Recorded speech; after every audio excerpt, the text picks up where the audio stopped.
দোয়া ডোরবেল আপনার বাসাকে বরকতময় করবে। কিভাবে? আপনি যখনই আপনার বাসাতে ঢোকার জন্য দরজাটা খুলবেন তখনই একটা দোয়া বেজে উঠবে। আবার আপনি যখন বাসা থেকে বের হবেন কোথাও যাওয়ার জন্য তখনও দোয়া বেজে উঠবে।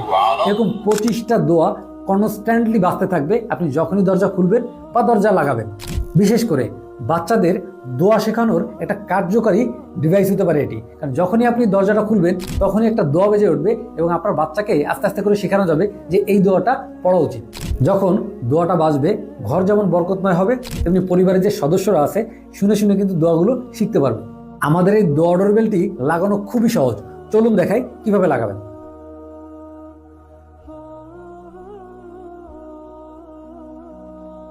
এই দোয়া ডোরবেলটি সাউন্ড বাড়ানো কমানোর জন্য স্ক্রলার আছে, আপনি এরকম স্ক্রল করলে সাউন্ড বাড়বে বা কমবে। এরপর চার্জ দেওয়ার জন্য একটা সি টাইপ চার্জার দেওয়া আছে, যেখান দিয়ে আপনি এখানে চার্জ দিতে পারবেন। চার্জ দেওয়ার সময় আপনি দরজা থেকে কিভাবে খুলবেন? খুব সহজ, এভাবে করে টান দিবেন, এইটা দরজাতে লাগানো থাকবে, এটা খুলে আসবে, এটা চার্জ দিবেন, আবার সুন্দর মতো এটা লাগাই দিবেন, আপনার দরজায় সুন্দর মতো লেগে যাবে। আর একবার চার্জ দিলে অনায়াসে 1 থেকে 2 মাস ইজিলি এটা ব্যবহার করতে পারবেন। তাহলে আর দেরি কেন? পরিবারকে বরকতময় ও পরিবারের সদস্যদের নিয়মিত দোয়া শেখানোর জন্য এখনই অর্ডার নাও বাটনে ক্লিক করে আপনার নাম, অ্যাড্রেস, ফোন নাম্বার দিয়ে অর্ডারটি কনফার্ম করে ফেলুন। ভালো থাকবেন, আল্লাহ হাফেজ।